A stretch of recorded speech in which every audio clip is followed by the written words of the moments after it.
If somebody asked me how did this make me feel doing all this research, I would say empowered, but really, I actually felt terrible. Let's get into it. Truthfully, I was shooketh by the concept. I was shooketh by the data because, oh my gosh, when I was doing research for this, I was like, diva down, 911, diva down. I should probably take the initiative to dive a little deep. So, welcome back to the Desktop Vanity, a substack adjacent podcast and web show all about beauty, body politics, power, and pop culture discussed through a feminist lens. I'm your host today, Mila Grace Duffy, and let's get into today's thesis, which is about filter dysphoria and its new chronic crisis that is affecting Gen Zs and millennials alike. Like many girls on the interwebs in daily life, modern girly pops, I too love to make TikToks. Do I expect them to go viral? Sometimes. Do I get mad when they don't? Obviously.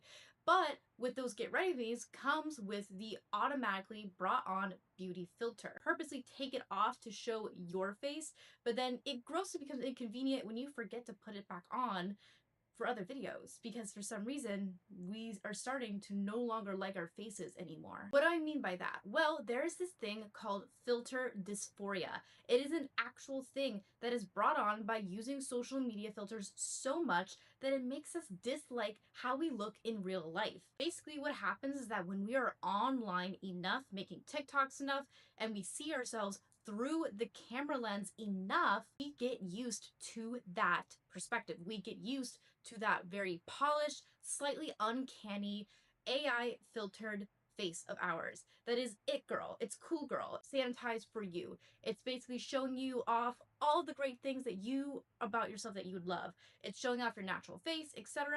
It just happens to polish up a few endeavors that otherwise would not make you compatible or marketable for the algorithm. You do that so much, and then boom, you wake up, you look in the mirror, and jump scare, it's your face. And there's nothing wrong with it, but you feel like there's something wrong with it. That is filter dysphoria. AI beauty filters across all platforms are our best frenemy. They're basically helpful, lawfully, and free from passion. It reminds me of that scene from Blade Runner where she was just syncing up to both bodies. Joy and the AI hologram merge with each other.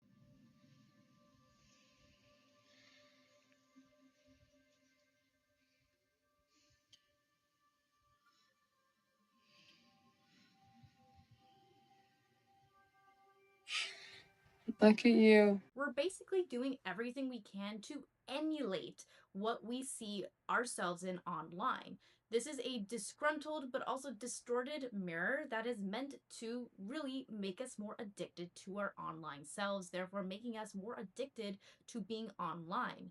Now we are starting to merge through a parallel universe. Not even that. We're starting to merge parallel realities, the online version of ourselves and the real world version of ourselves. And when we are given the choice, we are taking the pill that's making us stay online forever because that's what we like to see. I know what you're thinking, Mila, you said diva down, diva get down with the data. And I'm like, yeah, I will get you down with the data. Thank you for being so patient. Studies indicate that TikTok beauty filters significantly increase facial dissatisfaction, body image concerns, and anxiety, particularly among younger users. These AI-driven tools, such as Bold Glamour, create unrealistic, unattainable beauty standards that users struggle to separate from reality, often leading to lower self-esteem, reduced confidence in their natural appearance, and the desire for cosmetic procedures. To diverge from the article written, I want to say this heavily has to do with the fact that we are always on the self-improvement journey. I talked about this through the glow up industrial complex. We cannot help it. We're not good being still. We're not good being where we are. We always need to be the best version of ourselves.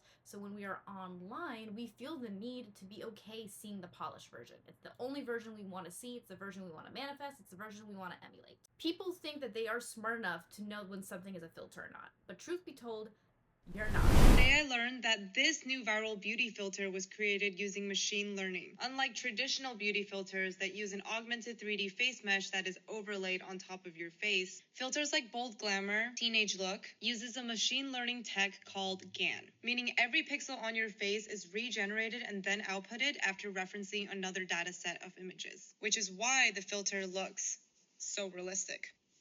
That is all. This is Zangsta, over and out. AI beauty filters online have gone really high tech to the point where you can basically put your hand in front of your face and it will not glitch out, leading to a more submersive experience online that basically makes you really think that this is how you are supposed to look. That's what social media does to us now. And since we always need to perform online, we also need to see ourselves in that very polished, uncanny valley look that is basically a beauty standard dictated not just by robots, but also by Eurocentric standards of beauty, aka colonialism, aka globalization, aka all of the izations. When it comes to seeing that jump scare, it all goes back to the cultivation theory. The cultivation theory traditionally refers to TV, specifically discussing on how and why we start to believe the world around us. In the sense where the more we watch something on TV, the more likely we think this is what the world is. And TV does not reflect the world. Someone can watch Criminal Minds nonstop and think the world is a dangerous place. People can watch My Little Pony and think everybody just wants to be your friend. That is what cultivation theory is, and we are not immune to it. The only thing is that it's not like the magic bullet theory. Instead of it happening instantly, it happens continuously through repetition, through usage, through constant exposure. So when we think about how often are we on our phones, how often are we making content, how often are we producing content, how often are we consuming content that makes us want to make content, and so forth, then I also have an article about that pipeline. But then so forth, we have to wonder if beauty filters are going beyond just enhancing Eurocentric features, with original beauty filters back in 2020 having a reputation for not being friendly to people of color and their complexions. This really truly goes beyond pretty privilege. It's never always been about looks, it has always been about gender, privilege, and race. I will say it again, pretty privilege is not about looks, it's about gender and it's about race. Capiche? I also believe fully that filter dysphoria is a product of a postmodern capitalistic society. One can be individual. In fact, individualism is celebrated online, but when can that individualism equilibrium skill break? The beauty filter is not convenient for anyone. It's convenient for the algorithm. It's making you pocket size. It's making you smaller. It's basically making you perfectly packaged and pretty. It's basically not My Fair Lady you. For some reason, when I was young, that was a dream. I really wanted to be My Fair Ladied. Because, such is life. But we don't need that. Basically, the beauty filter perpetuates us being more addicted to our phones online because we like what we see online better than what we see in real life. It's a perpetuated cycle of abuse that we give ourselves, especially if we are wanting to become content creators or we're just consumers of media that will eventually become content creators. It's a pipeline, I swear by it. But I bet you're wondering, how will this work? Well, social media algorithms are actually derived by these things called social drivers. Their whole algorithm is based off of it. Social drivers, historically, are the things that are premeditated in our biology. They are the things that are primitively about ourselves. It's the things that keep us alive that aren't necessarily food, water, hydration, air, shelter, etc. The social drivers in question is status and connection. Something that beauty filters do, because being able to have the beauty filter look good on you, or you being not feeling the need to do a beauty filter, is inherently privileged in nature. The fact that one can be online, have the beauty filter on, lip sync nonchalantly to a song, and then have 1 million followers, well, first off, I'd like to argue that those days on TikTok are gone. I have some famous influencers and content creators that I love that say it's so easy to go viral on TikTok. In actuality, it's not, because there's so much saturation now, but that doesn't mean you should not stop trying. Please continue making content, because there is space for you. But according to a study from PubMed Central, a government website, social media algorithms are fueled by social drivers. And that is basically the type of system that helps us become more addicted online. It's the life cycle. It's the thing that actually gets social media algorithms to work. They need people to make content on them. Potentially, what are the 2 different types of motives for making content online? I'll give you the answer. It's the social drivers. Status and connection. It's basically taking advantage of the way that we are wired. It's taking advantage of the way that we want connection and status both or at the same time, or either or. It basically, that's what causes it. Beauty filters also are their own subgenre of networking. Just like how you see online, you can see how many people were using a certain filter. Filters are also another way of communicating. They can discern if something's meant to be funny, if something's meant to discern a certain stereotype, if something is meant to be entertaining or educational. A filter is a new nonverbal way of communicating that shows what someone's going to get out of this video. For example, you might see certain filters in bad lighting that people will purposely make bad in order to simulate, say, a Karen or someone annoying or someone you don't like in a skit. The light foundation filter when you're doing makeup, so you maybe don't have to do as much makeup, so when you are making multiple pieces of content a day, you're not wasting makeup as you keep reapplying or doing more stuff. Maybe if you're a beauty influencer and you have a breakout, you need to put the beauty filter on or you're not going to get paid. That's probably what goes through a lot of people's heads. And simply being able to see how well the beauty filter works for you is inherently status. It also doesn't change the fact that we have gotten so comfortable with being mean to each other online, especially really mean to women online. Like if someone was walking down the street, you will not tell them like, oh, you have a mustache. Good, I can grow one. You can't. Basically, the social media filters fuel social drivers by creating a commitment of interconnectedness that allows you to understand what a video is for. And if you use a filter a few times, you might start seeing those more on your For You page because you're going to see people that are like you because they're also using the filter. With this filter, you are now reinstitutionalizing another sub network of online connection that is allowing you to see other people and to be related to other people, to be associated with in a way where you would not be before. It's allowing you to discover more content and more variations of the content you want to create or you want to consume or both. Basically, these online filters reinforce social norms that feed these social drivers, which inhibits dopamine, which is what your social media algorithms profit on. So, last but not least, we must wonder, girly, when do we call the doctor? Filter dysphoria, or Snapchat face, known for its predecessor or its subgenre Instagram face, is the concept where someone is so dysphoric about their face that they feel the need to get cosmetic procedures in order to emulate what they look like and what they see online in themselves or others. This face is a typical example of filter dysmorphia. You may ask yourself, how does someone end up posting a picture with such a high amount of filters? Well, the truth is that this person is probably not aware that their face does look completely unnatural. And so, allow me to explain. This is because they experience filter desensitization, where they start with small amounts of filtering and gradually get accustomed to the filtered version of their face. As a result, they increasingly need more filtering to feel like their face is attractive relative to the standard baseline that they're now used to, which leads to the effect where people don't even realize how many filters they've used. Oda and colleagues have found that the use of beauty filters distorts facial attractiveness perceptions and does literally change the way your neurons function. More and more of the doctors we talk to are even telling us that their patients now come to them requesting procedures to look like their filtered images. This effect is similar to what we see with fillers or plastic surgery. No one starts out thinking they're going to look like an alien, but once they get used to their new appearance, they can fall into a dangerous cycle of always needing more. That's why we often say that a good plastic surgeon is the one who can say no. If your aesthetic doctor agrees to do everything that you ask for without question, then you should probably consider changing practitioners. These filters can change your jawline, your eye color, the shape of your face, how clear your skin is, your nose, to even the size of your lips. Basically, feeling the need to do that on behalf of who? Commonly, these filters create an unrealistic standard of what beauty can be, no matter how natural they look. I even would want to argue that the more natural they look, the more dangerous they are, because people won't be able to really read into it and be able to tell till they actually see their difference with themselves in the mirror, or when people actually eventually hopefully figure out that they use a filter. Keep in mind, people get creative. Not all filters are basically shown in the TikTok app. When you're watching a video, they're not always presenting like, oh, this person used a filter.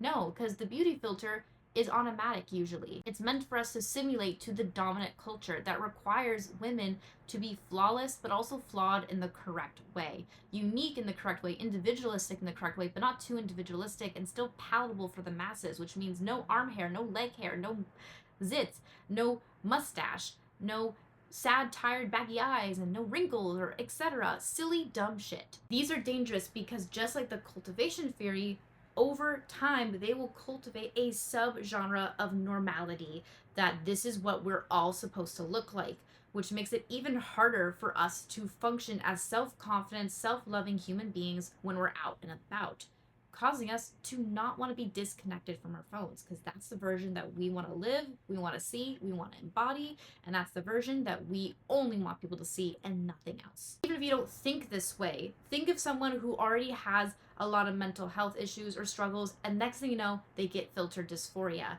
and then a plastic surgeon has to talk to them out of it or in it, or maybe they'll have to find a plastic surgeon that will be willing to do it for them. The thing that also really shocked me about this research I did is that sometimes medical professionals, specifically mental health professionals, think psychiatrists, therapists, etc., they agree with the parameter that sometimes a small amount of plastic surgery or cosmetic procedures is okay to mitigate it.